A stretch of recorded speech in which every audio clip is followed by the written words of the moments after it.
pelo prêmio da soberana vocação de Deus em Cristo Jesus. Amém, irmãos? Eu viro a página e prossigo. Vamos lá. 2 Timóteo, capítulo 1, verso 7. 2 Timóteo 1, 7. Achou? 2 Timóteo 1, 7.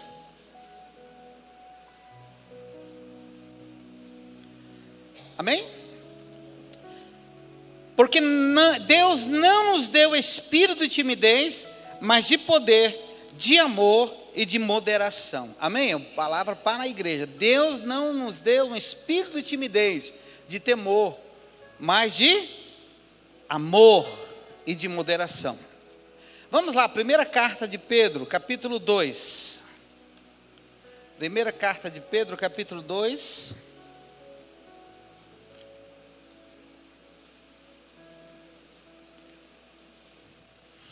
Versículo 1 e 2. Achou? Diz assim: deixando, pois, toda malícia, engano, fingimentos, invejas e toda sorte de maledicência, desejai ardentemente, como meninos recém-nascidos, o puro leite espiritual, para que por ele vocês vão crescendo, se agora que já provaste que o Senhor é bom. E capítulo 3, de Eclesiastes, capítulo 3. Eclesiastes, capítulo 3. Texto também bastante conhecido. Achou? Eclesiastes, capítulo 3.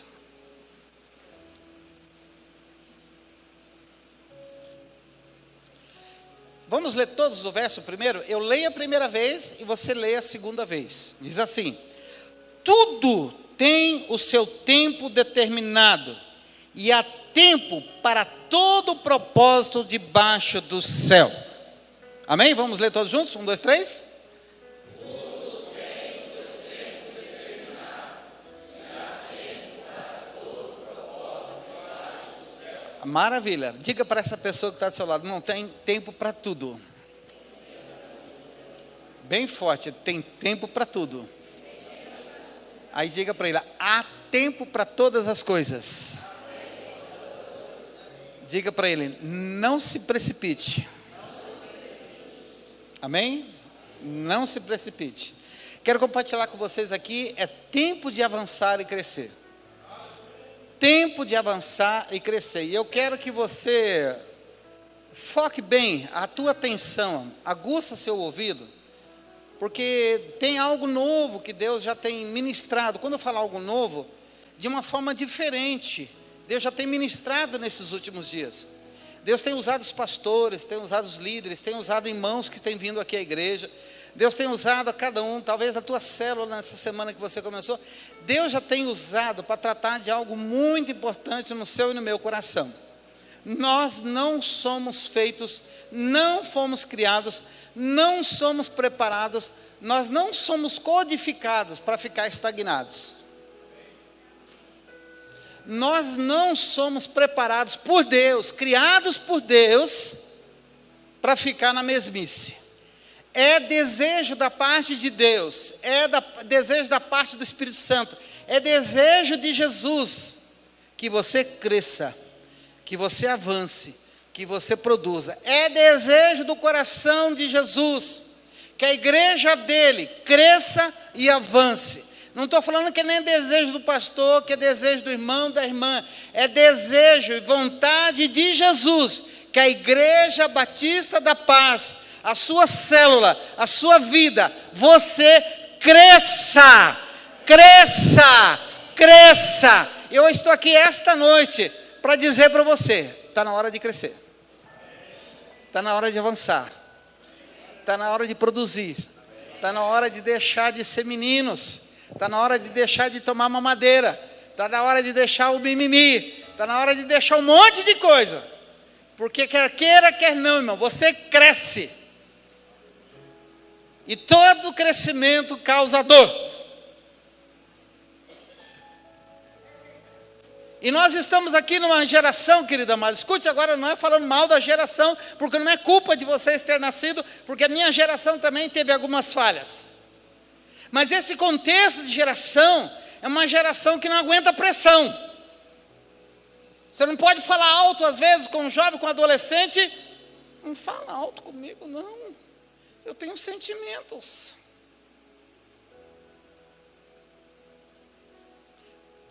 Quem é daquela época que só o olhar do pai, você já prestava continência? Quem que é dessa época aí? E hoje? Você fala uma, fala duas, fala três, na quarta, o guri se bobear está partindo para cima de você. Mas fica tranquilo, irmão. Graças a Deus na nossa igreja não existe isso. Nós somos libertos disso. Às vezes temos tudo, irmão, menos o reino de Deus. Olha aqui, eu vou dizer para você, escute bem o que eu estou falando para você. Nós temos tudo na vida. Irmão, quem é que já foi na escola com saquinho? Sabe essa sacola que a gente pega em supermercado? Quem é que já usou isso aí o ano todo para ir na escola como mochila? Quem é que já usou isso aí? Quem é que já usou saco? Que a mãe já pegou saco, aquele saco alvejado, costurou e fez uma bolsa para você ir para a escola. Quem é que já foi? Essa molecada hoje, infelizmente, não vai para o ano se não usar uma mochila velha. É ou não é? Fulano tem, fulano não tem, eu não quero essa mochila. E a mochila fica lá. O que eu quero dizer? Nós estamos numa geração que nós temos tudo. Mas não temos o reino de Deus no nosso coração. Olha aqui para mim, por favor. Não perca atenção, não. A gente tem que tomar cuidado, querido. Porque tudo vai girar em torno do reino de Deus. Talvez a nossa vida espiritual, moral, emocional, não está nos conformes como você gostaria de estar. Porque o reino de Deus ainda não está implantado no seu coração. Nós podemos ser exímios frequentadores de igreja, mas o reino de Deus não está em nós. Essa noite eu quero dizer para você que é tempo de avançar, é tempo de crescer. E uma das coisas, irmãos, que eu tenho sido, vou dizer que eu tenho uma das coisas que anos atrás aí, eu coloquei algumas coisas diante de Deus. Eu não sei se está aí na outra aí, dá para colocar uma outra página aí, meu irmão? Preste bem atenção nesses alvos aqui, não é alvos. Se temos um Deus grande, temos que aprender a pedir coisas grandes para o nosso Deus.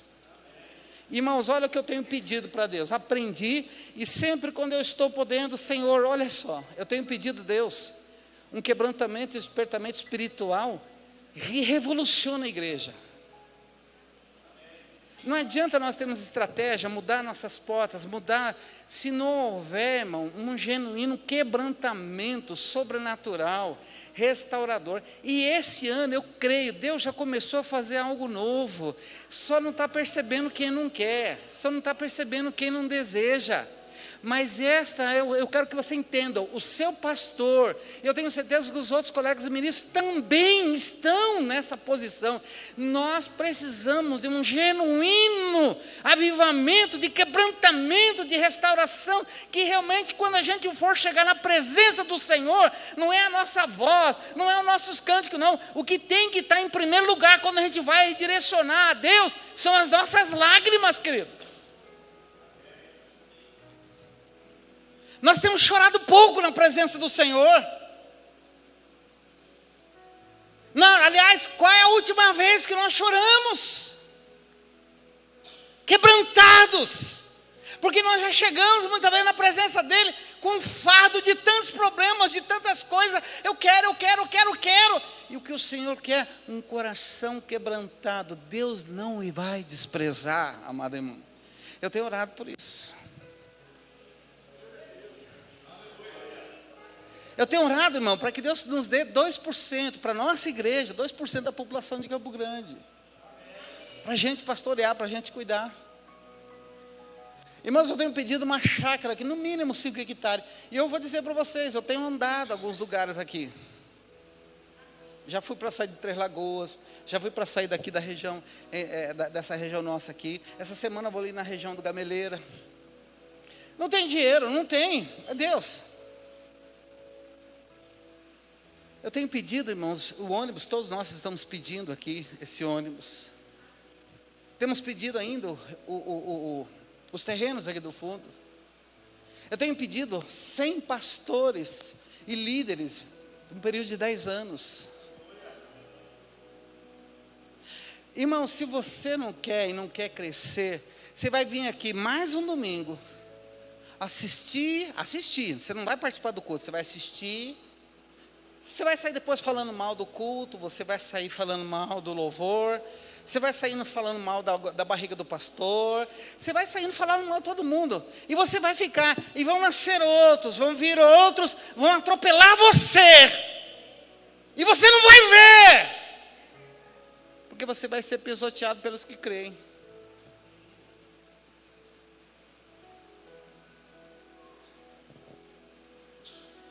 Mas a grandeza não está nos números. A grandeza está no cuidado das pessoas. Ovelha sadia, irmão, ela dá muito cria. Essa é uma palavra que o pastor Eiber falou e eu concordo plenamente. Quando nós estamos curados, quando nós estamos restaurados, quando nós estamos bem com a nossa vida espiritual, quando a nossa comunhão com Deus está afinada, nós estamos alinhados com o reino de Deus, quem se aproxima de nós? Escute uma coisa aqui, querido amado irmão, talvez eu vou até hoje proclamar uma revolução aqui, e começar a fazer uma coisa aqui. O dia que eu e você conscientizar que o reino de Deus tem que ser prioridade na nossa vida, nós não vamos ter dificuldade em ter que fazer churrasco para comprar um ônibus para usar na área de missões. Não vamos ter, porque o reino de Deus estando no nosso coração, nós vamos ter o prazer de contribuir sem necessidade de promoção. E se nós fizermos um churrasco, não vai ser para arrecadar fundos para isso, para aquilo, não. Se nós tivermos que fazer para a nossa comunhão, porque nós temos prazer em vivenciar. Irmãos, eu tenho ainda comigo, eu vou dizer uma coisa, se vocês estão pensando que cantina dá lucro, não dá. Na minha concepção, a cantina é para comunhão, é para conviver, é para no final do culto, nós não temos que pagar alguma coisa, é para nós ir lá desfrutar, porque o crente não bebe, não fuma, mas come, então tem que ter fartura mesmo. Não, a gente quer o dia que nós, irmão, conscientizar que o reino de Deus, nossos dízimos, nossas ofertas não serão miséria. Estou dizendo, nós temos tudo, mas muitas vezes nós não temos o reino de Deus. 130 o acampamento, 130 você gasta com seus familiares no final de semana. E olhe lá. Ah, muito caro, eu não vou. Mas quando é um show do mundão, eu já vi, já sei. Tem muita gente que é capaz de pagar mais caro. Quantas vezes você tinha que fazer no carnaval, alguma coisa que você tinha que fazer as suas bandaleiras, quanto que você gastava?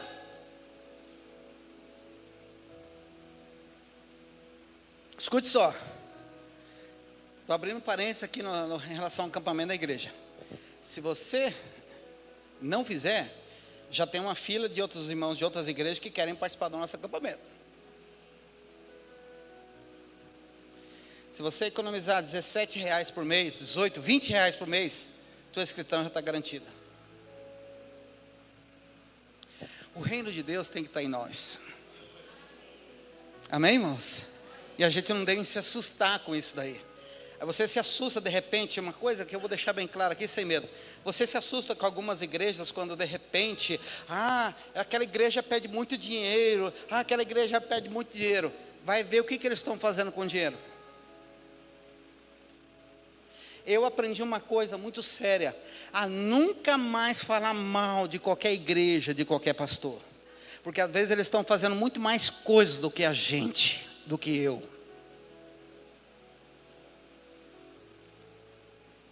O reino de Deus tem que estar em nós. Quando cuidamos bem das pessoas, eu quero entender e compreender com você que a unidade da igreja vai atrair as pessoas.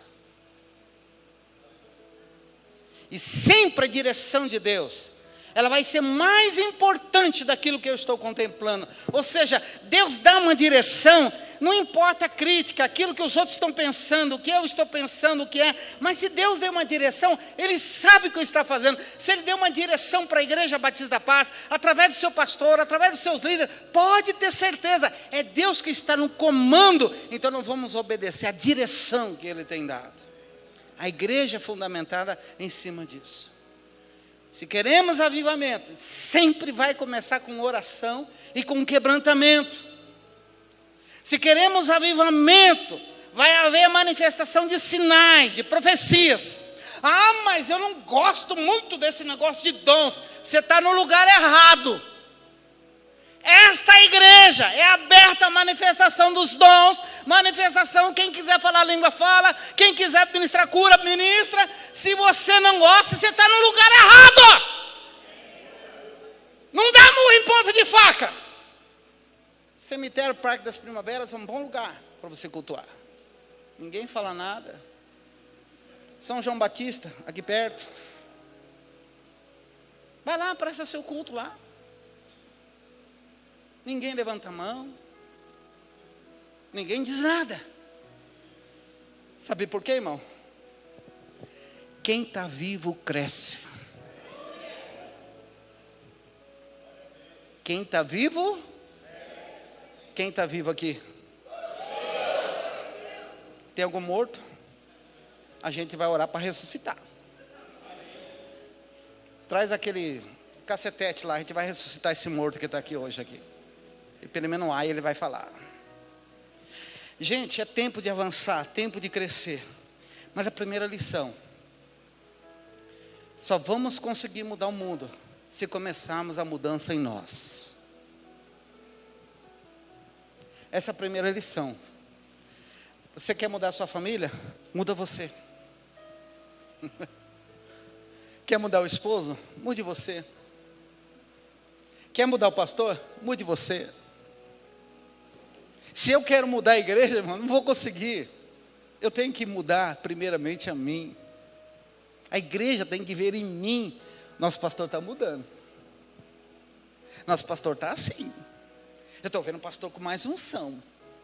E se ele está com unção, ele deve estar orando. E se ele está orando, eu vou orar também. É natural isso ou não, irmãos? Vai acontecer. Sabe por quê? Porque muitas vezes nós queremos mudar a circunstância, mas nós não mudamos a nós mesmos. Eu quero dizer para você que o homem, ele é completo na sua maneira de agir, de pensar, porque Deus nos fez. Mas há um princípio bíblico: crescei, multiplicai. Essa é uma ação da qual Deus quer que eu e você cresça. Cresça, avance. Mas entenda, porque muitas vezes algumas pessoas acham, imaginam e sabem: ah, mas todo crescimento vai causar dor. Vai causar dor, é gerado pelo sacrifício, mas também vem a dedicação, vem o comprometimento, mas também a dor traz vitória. Você não pode ficar achando que só vai sofrer. Toda dor, quando ela é bem administrada, irmão, ela vai gerar maturidade. E esse tem sido um dos problemas que muitas vezes nós temos, é que algumas pessoas não estão sabendo lidar com essas circunstâncias, então tornam-se imaturas. Eu não sei se você sabe, mas eu vou passar e compartilhar algumas coisas aqui com você, por experiência própria. O silêncio traz maturidade. Às vezes você tem vontade de responder, você tem vontade de falar, de repente você quer responder uma afronta, você quer... Você escuta Deus dizendo o seguinte: psiu. Aí você quer falar alguma coisa, parece que ele fala para você: calado. Mas eu fui ofendido. Calado.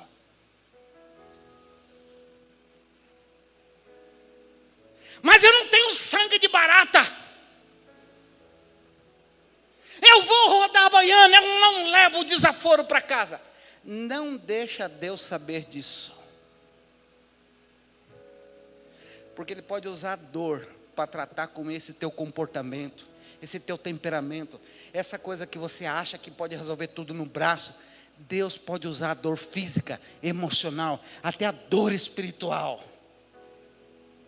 para tratar com esse teu temperamento, querido. Ah, mas me dá raiva, me dá isso, me dá aquilo. Ou estressadinho, vai tirar férias.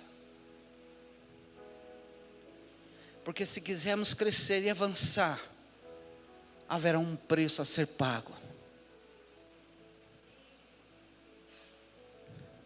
Às vezes abrir mão daquilo que mais amamos fazer, viver, é uma maneira da qual Deus está nos ensinando a crescer.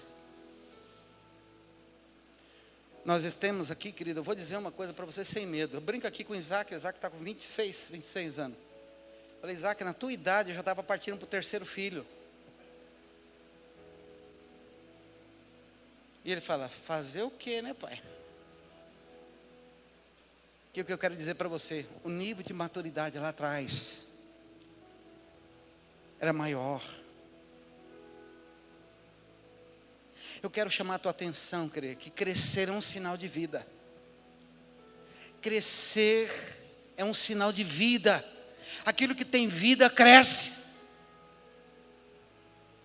E aqui, no contexto que nós vemos aqui, as pessoas só vão conhecer Cristo quando eles verem o nosso crescimento em Cristo Jesus.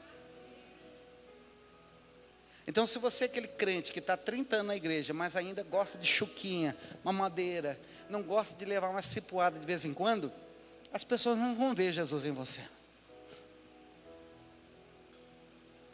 Elas vão ver Jesus quando acontece alguma coisa em Brumadinho, como aconteceu lá.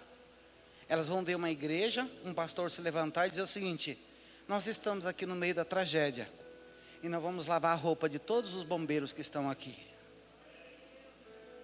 Está entendendo?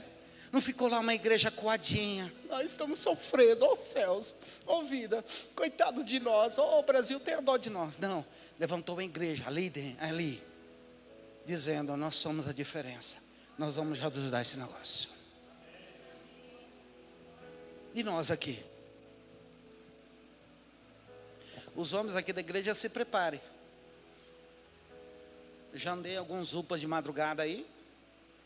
E ó, eu vou ver se eu falo com alguns gerentes e dizer o seguinte: olha, eu vou trazer um grupo de homens com pão, leite, café. Nós vamos ficar lá fora. Nós vamos ficar meia hora em cada UPA. E nós vamos chegar lá e dizer o seguinte: escuta, tem um grupo de pastores para servir um café ali, um pão. Se alguém quiser e aceitar uma oração, nós vamos fazer lá também. Eu vou fazer isso com os homens primeiro, tá? Se as mulheres quiserem entrar, elas entram na intercessão por nossa causa. Mas eu vou avisar com antecedência. Porque é tempo de avançar. Avançar. Pois as portas do inferno não prevalecem contra a igreja que avança. Eu digo uma coisa: as portas do inferno não vai prevalecer sobre a tua família se você avançar. Mas a mudança começa de dentro para fora. Não exige a mudança mais dos outros, exige de você. Segunda lição: precisamos deixar para trás tudo aquilo que nos impede de crescer. Você pode repetir comigo? Precisamos deixar para trás tudo aquilo que nos impede de crescer. Tem coisas que estão nos impedindo de crescer. Se você olhar assim, o que está impedindo você crescer? Avançar, conquistar, crescer na fé, amadurecer na fé. O que está impedindo? Não vale sogra e não vale a esposa. Mas o que está impedindo? Eu vou tocar só num ponto hoje, porque ela é base para você ser liberto. E essa base aqui é tratar com a igreja. E você vai entender no final. Só vou tratar disso, são muitas coisas, mas eu quero tratar dela.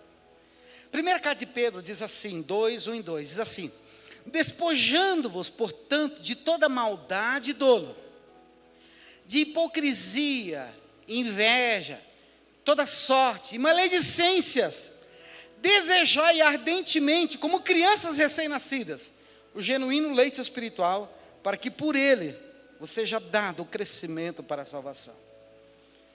Pedro estava dizendo o seguinte: eu tenho que despojar. O que é despojar? Eu tenho que tirar aquilo que eu sei que precisa tirar. Ele está dizendo o seguinte: eu não consigo tirar a camisa dizendo o seguinte: camisa, sai daqui e vai lá para o cabide. Não, ele está querendo dizer o seguinte: você tem que desabotoar a camisa e tirar e colocar lá no cabide. O que eu quero chamar a tua atenção esta noite, em nome de Jesus, para que você compreenda. Existe uma expressão aqui, que ela muitas vezes tem acabado, tem aniquilado, tem afugentado e prejudicado as tuas bênçãos na tua família, as bênçãos no teu lar, a bênção na igreja, a bênção no teu ministério.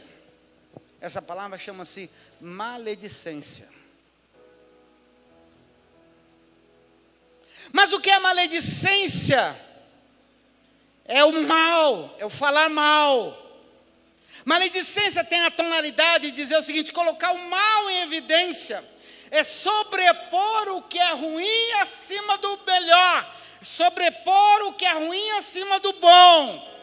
Então, quando você coloca aquilo que é pior acima do melhor, você está sendo um maledicente.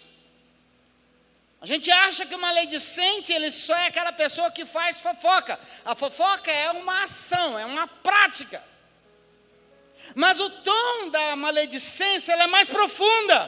Porque Colossenses capítulo 3, verso 8, agora, porém, despojai-vos igualmente de tudo isto. 2 pontos.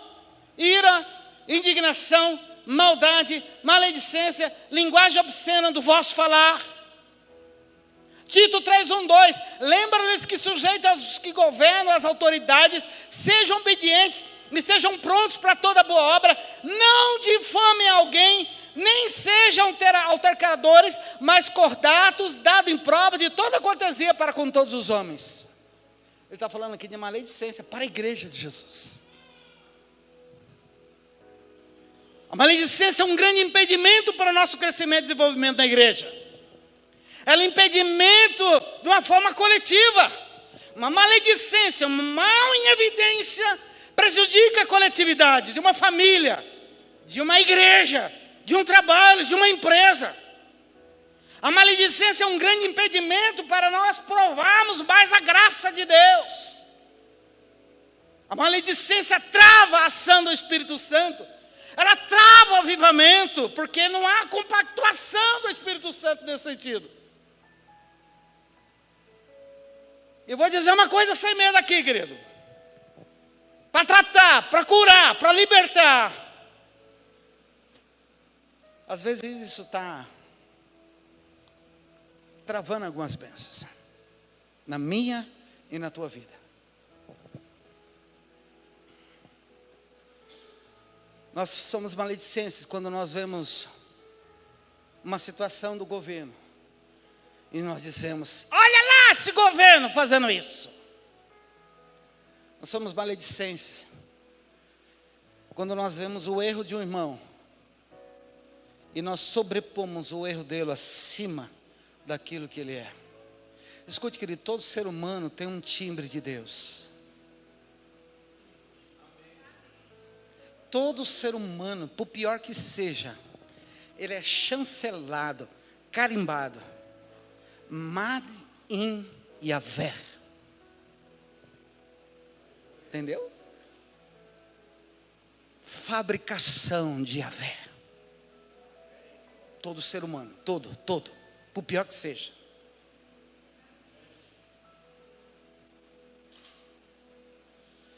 Mais uma coisa, a maledicência não é um caso de libertação. Maledicência é uma questão de caráter.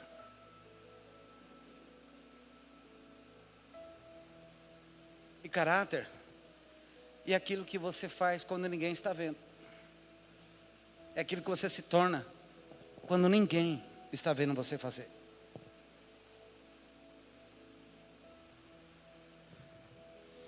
Em 1 Timóteo 3,11 é uma lista onde o apóstolo Paulo cita vários critérios para os líderes. Dentre eles existe uma coisa: as mulheres desses aí não podem ser maldizentes. Ou seja, não podem ser maledicentes. Ele está dizendo para nós, líderes cristãos, que o nosso comportamento não pode ficar pautado em cima de falar mal daquilo que Deus criou. Seja ele, irmão, entenda uma coisa: toda igreja, se você veio aqui vir nos visitar hoje porque a tua igreja está errando, e de repente você está falando que a tua igreja está errando, você está sendo maledicente. Porque eu quero que você contemple agora nós aqui. Quantos de nós já chegamos aqui caco, moribundo, não tinha para onde ir, não tinha nada, não tinha uma direção na vida. A igreja acolhe, restaura, fortalece, anima, motiva. E motivar às vezes, irmão, não é ficar lambendo as suas feridas. Às vezes é nós pegarmos o cajado, senta aqui, vamos conversar, vamos tratar disso. Mas nós pensamos que igreja, vem cá meu amorzinho, onde é que está doendo? Ah, aqui. Aí nós alisamos, e a pessoa vai com câncer, mas com um band-aid em cima desse câncer. Não. Tem ferida que a gente tem que arrancar. E às vezes tem que deixar Deus arrancar para tratar. Só que essa conscientização de caráter é você que tem que saber. É você que tem que estar disposto a dizer: Senhor, sonda o meu coração e vê se há em mim algum impedimento, mostra-me. O salmista estava dizendo o seguinte: eu não sei até onde eu estou errando, mas se tiver alguma coisa que eu estou errando, mostra para mim. A gente tem que ser corajoso, porque conhecer defeito e erro dos outros é fácil. Quero ver você se dispor a olhar no espelho e conhecer teus erros. A maledicência pode estar prejudicando. Eu digo que é uma questão de caráter, sabe por quê? José, a tua noiva está grávida. Você se lembra dessa história? Quem que estou falando? José, pai não biológico de Jesus, mas o pai de Jesus. Preste bem atenção na cena. Olha aqui. José, a Maria, quem você escolheu para desposar, está grávida. Não! Eu vou matar. Escute, a lei dizia que aquela mulher deveria ser apedrejada. Escuta, ele era o cara que estava sendo traído. Ele era o cara que podia ter toda a razão de chegar lá perante os sacerdotes, o sumo sacerdote, e dizer: minha mulher me traiu, ela está grávida e eu não tive nada com ela, pode apedrejar. Ele podia fazer isso. Mas o caráter dele fez o quê? Não. Tem algo por detrás disso que eu não estou entendendo, mas Deus está por trás disso. Porque foi um anjo que falou com ele. Ele guarda aquilo para ele, para não difamar quem seria a mãe do Salvador. Ele guarda. Escuta, querido, tem rebuliço que Deus permite, não é para escandalizar, mas por colocar à prova o caráter do povo. Tem escândalo que tem na tua família, que pode surgir para tratar com o teu caráter, para ver se você vai ficar caladinho e dizer: tudo está nas mãos do Senhor.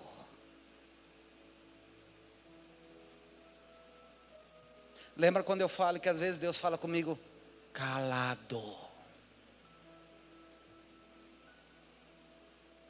Porque subir no nosso púlpito aqui e dizer: fica firme, irmão, a provação vem, aguenta firme, Deus é vitorioso, Ele vai dar vitória. É fácil para muitos de nós pregadores. Mas na hora que a gente está aí, e as mesmas provações que vocês passam recaem sobre nós, a realidade é outra. Cuidado com a maledicência. Cuidado, porque ela muitas vezes está prejudicando as bênçãos de Deus. Mas sabe quem está por trás disso? Ele. É ele que instiga, Satanás instiga a maledicência. Você viu? Você viu como o menino estava tocando ali no teclado? Você viu tal coisa? Você viu? Você viu? Você viu? Ou seja, tudo aquilo que Deus derramou sobre nós, unção, graça, poder, a tua língua lá fora está destruindo tudo. E às vezes não está destruindo só você, a tua língua está destruindo todos aqueles que foram edificados. O pior é isso. E quem alimenta isso? Satanás. Se você tem um olho clínico de crítica, irmão, começa a olhar para o teu umbigo. E você vai fazer, sabe a oração depois? Miserável homem que sou. Eu sou um miserável. Porque eu achei que era melhor que Ciclano. Mas eu estou vendo que eu sou pior de todos os seres humanos. Porque você começa a olhar para si. Quando a gente chega nesse nível, querido, a gente começa a chorar. Porque a gente só vai depender da graça redentora de Jesus. 2 Timóteo tem outra orientação para nós aqui. Porque a maledicência vai trazer consequências. Ela rouba as bênçãos de Deus. Salmo 140:11 diz que diz o maldizente que não se estabelecerá na terra.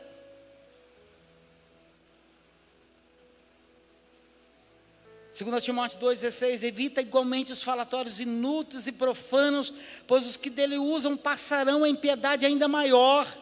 Além disso, a linguagem delas corrói como câncer, entre os quais se inclui esses dois cidadãos, Himeneu e Fileto, dois fofoqueiros na época. Gente,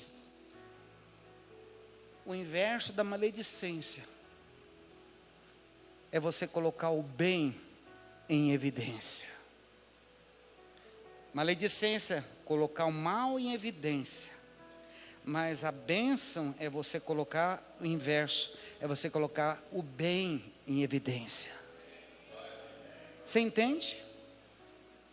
A partir de hoje na tua vida, querido, não ponha o mal em evidência. Coloque a bênção em evidência.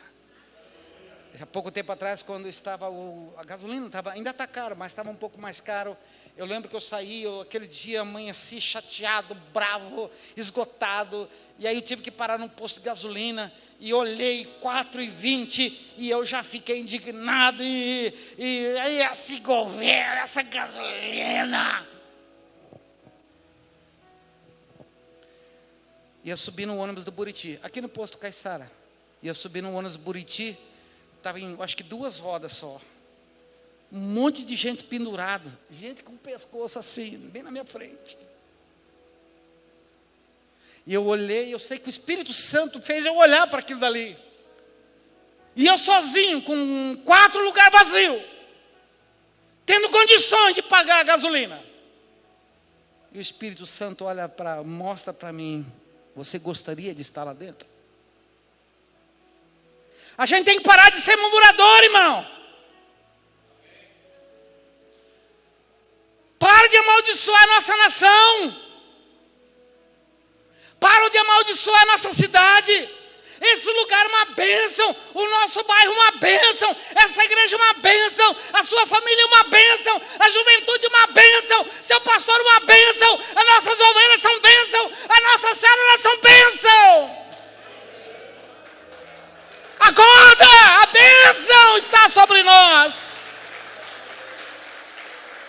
bênção está sobre nós. Para de reclamar, irmão, que você está ganhando pouco. Tem gente que não está ganhando nada. Para de reclamar que alguma coisa não está dando certo. E quando isso ocorre, porque o reino de Deus não está no seu coração.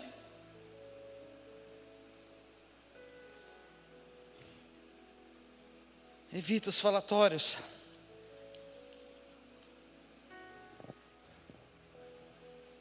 Timóteo 6,20, 1 Timóteo 6,20. E tu, Timóteo, guarda o que foi confiado. Evita os falatórios inúteis e profanos e as contradições do saber, como falsamente lhes chamam por alguns, professando se desviaram da fé. 1 Coríntios 5,11. Mas agora vos escrevo que vocês não se associem com quem, dizendo-se irmão, for impuro, avarento, idólatra, maldizente, beberrão, roubador. Com esse tal, nem ainda com mais. Não, meus amigos são tudo aí, fazem piada de pastor, de crente. Ah, que bom. Aqui está deixando bem claro. Afasta-te desses. Põe para correr na tua vida. É por isso que no domingo você está alegre, mas segunda, terça e quarta você convivendo com esse tipo de pessoa, eles estão te levando para o buraco. Aqui é a orientação. Afasta-te. Estabeleça limite. Não me serve.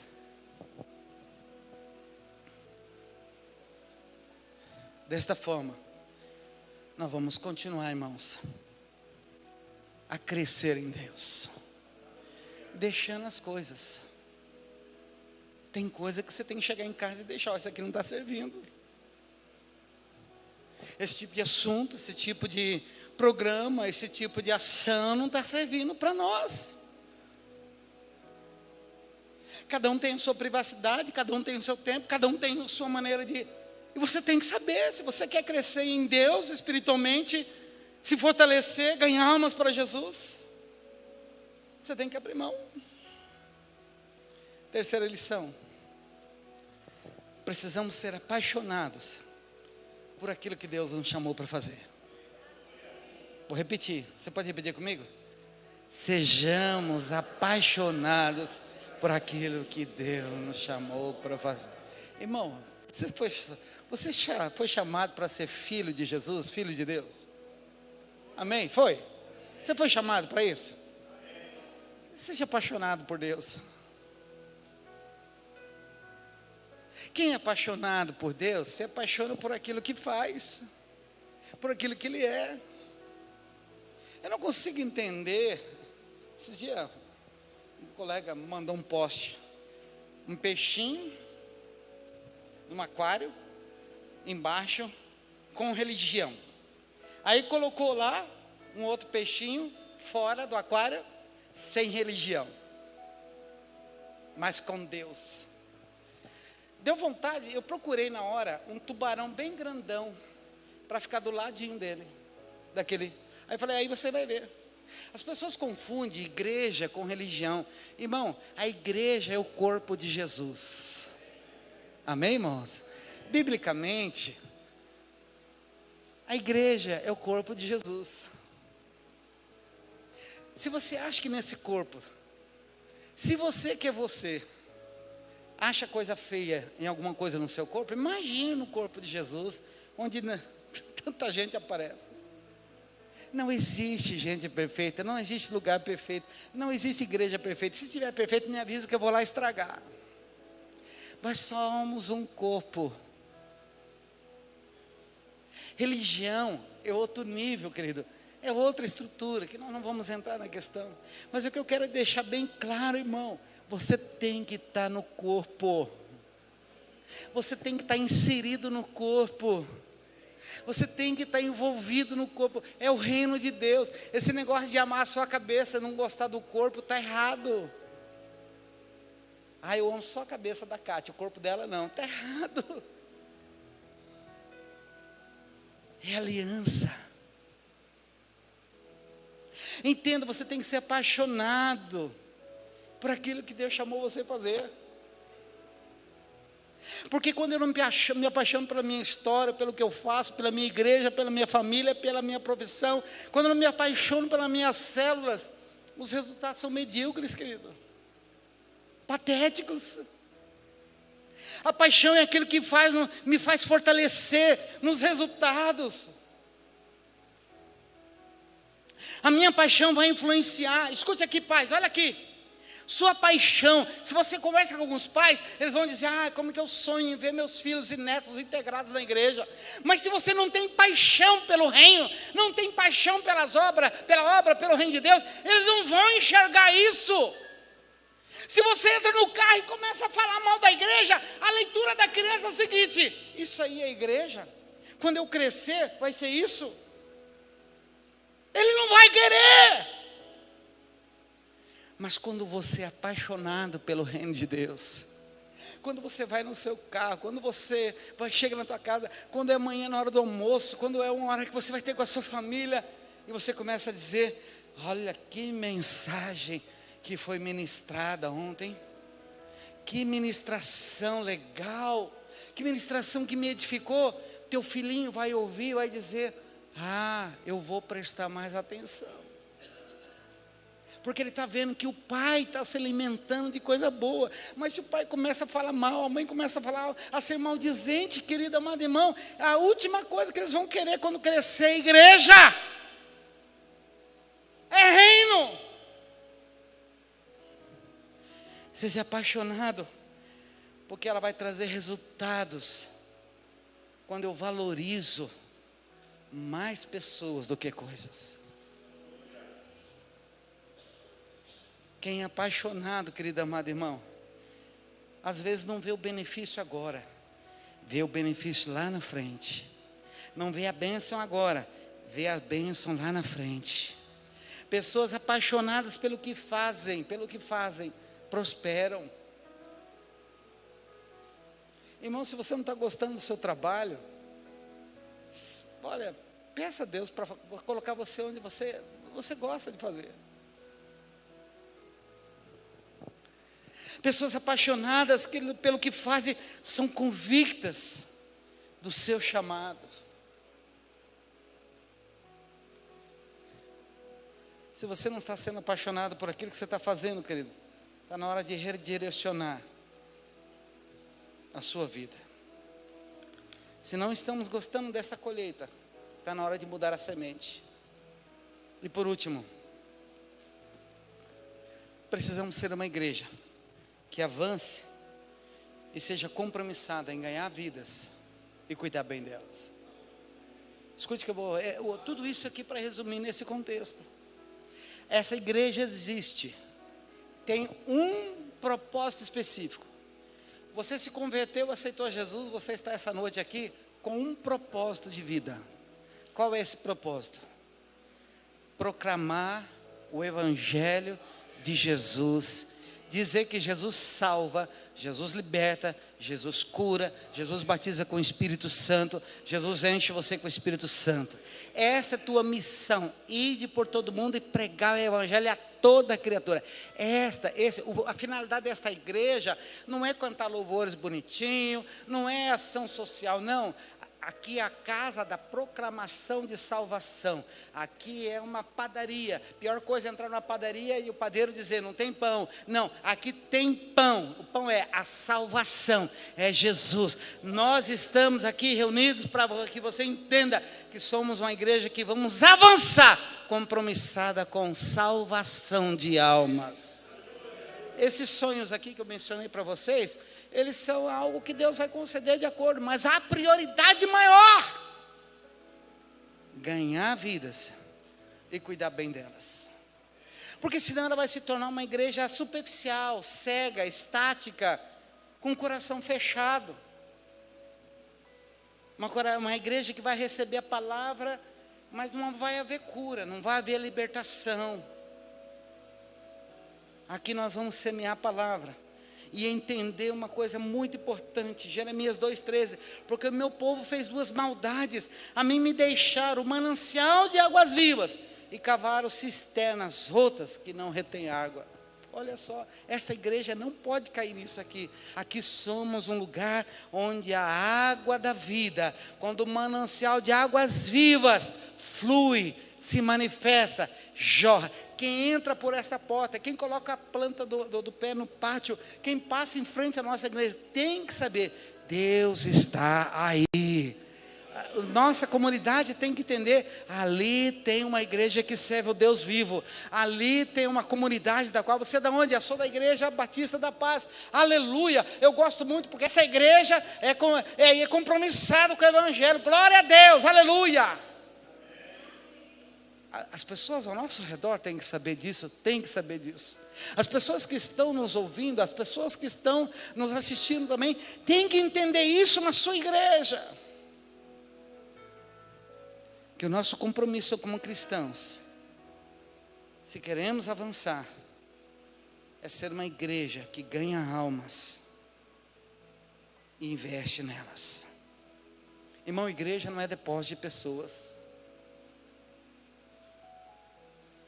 E o que seria de mim e de você, se não tivesse ninguém orando e cuidando de nós? Eu tenho sido tratado em algumas áreas aqui na igreja.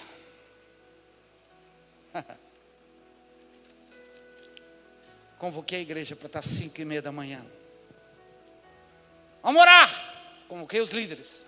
Alguns irmãos se manifestam, eu não posso estar, pastor, por causa do horário, trabalho, e a gente compreende. Outros dizem, eu vou estar em casa, pastor, orando, e a gente compreende também. Mas as primeiras vezes que eu cheguei aqui, 5:30 da manhã, eu confesso que eu saí bravo. Essa igreja não quer orar, essa igreja não quer saber disso, essa igreja. E eu entendi com clareza, o Espírito Santo deixando bem claro, o negócio é eu e você. Hoje você sabe que eu não pego mais no pé em relação a isso. Se você quiser vir orar, você vem, irmão. Se Deus tocar no teu coração, você vem. Se Ele chamar você 4, 5 horas, e esse aí não tem horário para você conversar com Deus. O negócio é você obedecer Ele. Mas eu quero chamar para a tua atenção uma coisa. Somos chamados para ganhar almas e cuidar bem delas. Em todo o contexto, não tem outro escape. Um pastor que sobe no púlpito aqui, um pregador, ele tem que proclamar a salvação e dizer, Jesus salva, Jesus liberta. Se vir disso aí, os nossos cânticos, por isso que eu disse, a letra dessa última canção, muito bíblica. Em nome de Jesus, querido. O Senhor Jesus quer que eu e você amadurecemos. Jesus não apenas curava, mas ensinava. E eu quero finalizar, dizer aqui para você, tem pessoas que nunca vão amadurecer, elas vão crescer, mas nunca vão amadurecer. Mas uma coisa eu quero convidar você, se você desejar, pelo menos nesse ano, vamos para águas mais profundas. Vamos mergulhar em algo mais profundo em Deus. Vamos sair do raso. Vamos sair do raso. Vamos para mais profundo. E coisas extraordinárias vai acontecer. Finaliza aqui, dizendo o seguinte: faça a sua parte. Deixa Deus fazer a dele. Sabe qual é a nossa parte? Isaías 54, 2. Eu quero que você abra e anota aí. Anota esse.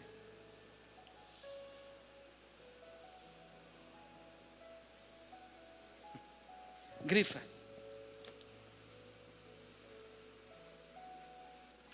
Essa é a parte que nós temos que fazer. Isaías 54, 2.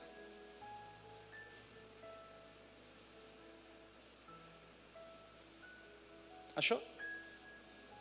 Diz assim: amplia o lugar da tua tenda, estendam-se as cortinas das tuas habitações, não impeças, alonga as tuas cordas, fixa bem as tuas estacas. Esta é a palavra de ordem para a Igreja Batista da Paz hoje. Alarga as tuas tendas. Ele está dizendo, amplia a tua visão. Amplia teus espaços. Amplia. Irmão, na tua célula, tendo 4 pessoas, macete, põe 8 cadeiras. Hoje vai vir só 4. Não, põe 8. Amém, irmão? Amplia. Talvez você não está vendo ali, mas o importante é você estar enxergando. Aqui eu vou pedir bom dia para colocar as cadeiras, a maioria das cadeiras aqui na igreja, vou mandar colocar aqui, vou ver quantas cadeiras cabe aqui, né, pastor de Deus? Vamos colocar. Se tiver cheio, vazio, mas vamos colocar. Vamos lotar aqui, ó, lotar de cadeira. Vou fazer isso domingo que vem. Domingo que vem, vamos colocar o máximo de cadeira que tiver aqui. Lotar. Alguém vai dizer, nossa, amplie o lugar da tua tenda. E nós vamos fazer um ato profético aqui. Amém? Amplie o lugar.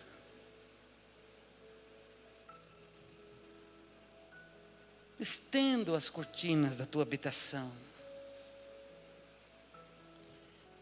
Alonga as tuas cordas. E fixa bem as tuas estacas. Ele está dizendo o seguinte: firma bem, porque poderá vir ventos, mas elas estando firmadas, não vai lhe causar medo. Firma bem,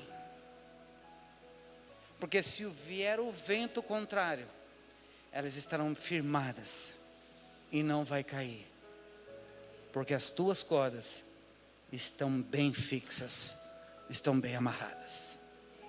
Não tente armar tua barraca, armar tua tenda no meio do vendaval.